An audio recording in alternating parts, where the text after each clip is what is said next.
আসসালামু আলাইকুম। কেমন আছেন সবাই? আলহামদুলিল্লাহ ভালো আছি। চলে আসলাম আজকে আবার নতুন আরেকটি ভিডিও নিয়ে। তো ভিডিওটা না টেনে ধৈর্য সহকারে শুনবেন। আজকের ভিডিওটা হচ্ছে মূলত একজন সাইট কোয়ালিটি কন্ট্রোলারের দায়িত্ব ও কর্তব্য কী, সে আসলে কি কাজ করে। তো কথা না বাড়িয়ে আমি মূল পয়েন্টে চলে যাই।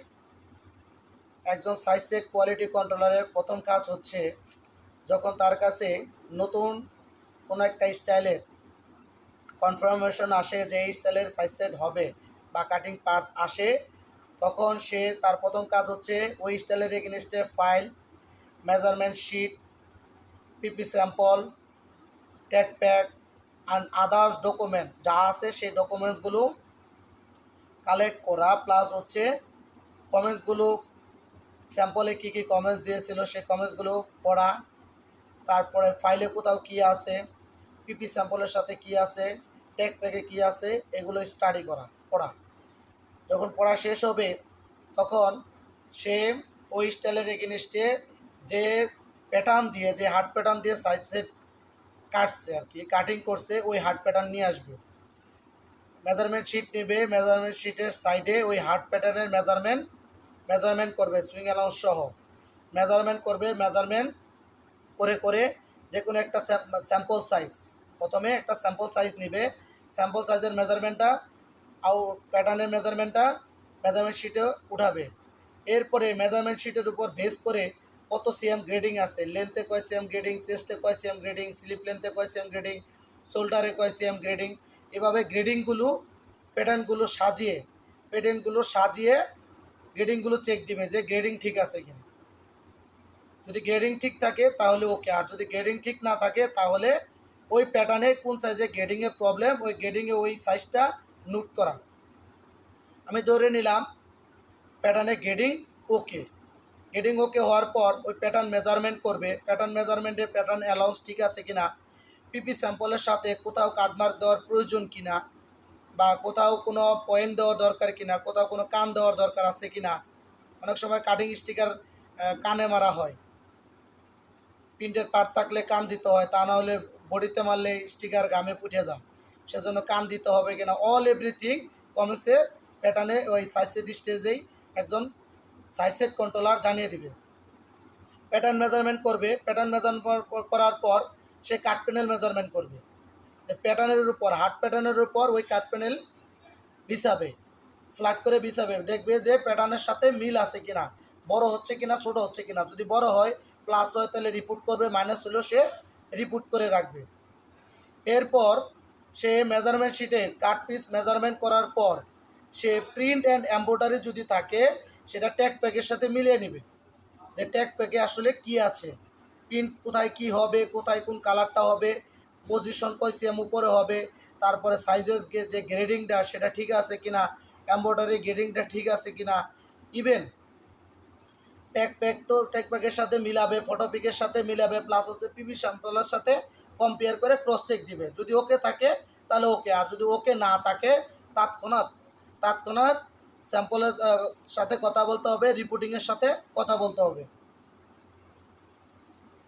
এরপরে প্রিন্ট এমব্রয়ডারি আমি ধরে নিলাম, প্রিন্ট এমব্রয়ডারি ওকে। এরপরে প্রিন্টের গ্রেডিংগুলো চেক করবে, এমব্রয়ডারির গ্রেডিংগুলো চেক করবে। এরপরে 1 বাই 1 পিপি স্যাম্পলের সাথে মিলিয়ে যারা সাইজ সেটের অপারেটর আছে বা কি স্যাম্পলম্যান যারা আছে তারা সাইজ সেট বানাবে, সাথে সে মেজারমেন্ট দেখবে, মেজারমেন্ট শিট অনুযায়ী স্যাম্পলের সাথে মিলিয়ে গার্মেন্টস আউটপুট করবে। আর সাইজ সেটের নিয়ম হচ্ছে প্রতি কালারের, প্রতি স্টাইলের, প্রতি কালারের পার সাইজের 2 পিস করে সাইজ সেট দেওয়ার নিয়ম। কিন্তু আমরা গার্মেন্টসের কাপড় কনজাংশন অনেক টাইট থাকে বিদায় আমরা ডাম্পিং সাইজ বা জাম্পিং সাইজ করি, স্মলের পরে মিডিয়াম না করে আমরা লার্জের না করে পরে এক্সেল, আবার অন্য কালারের, এভাবে আমরা জাম্পিং সাইজ সেট করে থাকি। তো যখন মাল সাইজ সেটের গার্মেন্টস আউটপুট হওয়ার সাথে সাথে পিপি স্যাম্পলের সাথে মিল রেখে সে আবারও স্টাইলিং দেখবে। স্টাইলিং দেখার পর সুতা কাটিয়ে অল এভরিথিং চেক করে, প্রতি সাইজের 2 পিস গার্মেন্টস সে চেক করে গার্মেন্টসগুলো বিফোর আয়রন বিফোর আয়রন একটা মেজারমেন্ট রিপোর্ট করবে, যেখানে যা পাবে তাই অ্যাকচুয়াল রিপোর্ট করবে।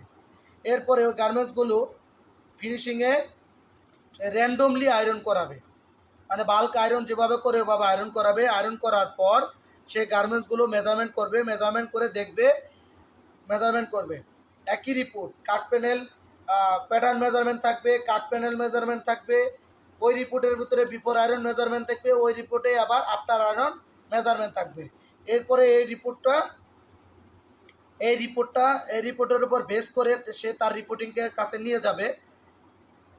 রিপোর্টিংয়ের কাছে যখন নিয়ে যাবে তখন তার রিপোর্টিং যে জিনিসগুলো ফলো করবে ওই স্টাইলের ফেব্রিক্সের কনস্ট্রাকশন দেখবে। আসলে ফেব্রিক্সটা কোন টাইপের ফেব্রিক্স, ল্যাকড়া, single jersey, terry, polyester, pique, এটা দেখবে। এবং সে ফেব্রিক্সের ওয়াশ শিন প্রেস, নন ওয়াশ হলে আয়রন শিন press, others twisting report, others report দেখবে। রিপোর্টের উপর বেস করে সে ওই স্টাইলের রিপোর্টগুলোর উপর বেস করে সে ওই স্টাইলের উপর কী করবে, কারেকশন দিবে। এরপরে কারেকশন মেজারমেন্ট প্যাটার্নের উপর প্যাটার্ন কারেকশন করবে। এরপর কারেকশন প্যাটার্নটা পাঠে দিয়া মেজারমেন্ট যে কারেকশনটা দেওয়া হয়েছিল ওই কারেকশন যদি কোথাও প্লাস করতে হয় হাফ প্লাস, যদি মাইনাস করতে হয় মাইনাস, আবার কোথাও যদি প্যাটার্নে কোনো সমস্যা হয়ে থাকে, গ্রেডিংয়ের সমস্যা থাকলে গ্রেডিং ওই নিচে লেখা থাকবে যে ওই সাইজের গ্রেডিংয়ের সমস্যা ডেভেলপ করতে হবে, বা আবার কোথায় কাটমার্ক দিতে হবে কিনা সেটা মেনশন করে দিতে হবে, কোথাও পয়েন্ট দিতে হবে কিনা মেনশন করে দিতে হবে, সুইং অ্যালাউন্স ঠিক আছে কিনা সেটা মেনশন করে দিবে। এরপরে ওই প্যাটার্ন আবার স্যাম্পলে চলে যাবে ক্যাট মাস্টার বা প্যাটার্ন মাস্টার, ওই প্যাটার্ন আবার কারেকশন করবে। কারেকশন করার উপর ওই প্যাটার্নের উপর বেস করে 500 পিস গার্মেন্টস টাইল কাটিংয়ের একটা পারমিশন সেই কারেকশনে দেওয়া হবে, যে প্যাটার্ন কারেকশন করে এবং pattern only 500 piece garments cut for tile cutting. পরে টাইল কাটিংয়ের সময় যখন মাল কাটিংয়ের জন্য মার্কার সেট হবে 500 পিসের জন্য, তখন ওই প্যাটার্নটা ওই মার্কার কাটিংয়ের যে লাইন কোয়ালিটি আছে সে ওই আপডেট প্যাটার্ন যে কারেকশন প্যাটার্ন সেই কারেকশন হার্ড প্যাটার্ন নিয়ে এসে মার্কারের উপর রেখে কোথায় কোন জায়গায় কি করার কথা ছিল সেগুলো ক্রস চেক দেবে। কাটমার্ক কোথায় হবে, অ্যালাউন্স কোথায় হবে, কোথায় পয়েন্ট হবে, কত সিএম প্লাস হওয়ার কথা ছিল, কত সিএম মাইনাস হওয়ার কথা ছিল, সে ক্রস চেক দেবে। যদি ওকে থাকে তো সে মাল কাটবে। কাটার পর সেখান থেকে সেখান থেকে 2 পিস করে গার্মেন্টস, প্রতি সাইজের জাম্পিং সাইজ 2 পিস করে গার্মেন্টস ডামি তৈরি করবে। ডামি তৈরি করে লেন্থ চেস্ট বটম কি পয়েন্টগুলো মেজারমেন্ট করে, যদি মেজারমেন্ট ওকে থাকে, যদি ভালো একটা রিজনেবল মেজারমেন্ট থাকে, তাহলে গার্মেন্টসগুলো পরবর্তীতে বাল্ক কাটিংয়ের পারমিশন দিবে। এরপরে আমি বলে রাখি, যদি বাল্ক কাটিং পারমিশন দেওয়ার সময় একজন কিউসি ম্যানেজার বা সে দায়িত্বে যে থাকে সে অবশ্যই প্রিন্ট এবং এমব্রয়ডারি পজিশনগুলো কোথায় হবে সেটা প্যাটার্নগুলো ওভাবে ক্যাডের থেকে চলে আসবে, ওই প্যাটার্নটা ক্রস চেক দিয়ে সে নিজে সিগনেচার করে দিবে। তো আজকের ভিডিও এখানেই শেষ। তো ভিডিওটা আমার মনে হয় আপনারা যারা ফুল ভিডিওটা দেখেছেন অবশ্যই বুঝতে পেরেছেন। 1 বাই 1 স্টাফ মোটামুটি 16 থেকে 17টা পয়েন্ট একজন সাইজ সেট কিউসি যদি মেনটেন করে, তাহলে অবশ্যই ওই সাইজ সেটে কোনো প্রবলেম হবে না, বায়ার সাইজ সেট রিজেক্ট করবে না।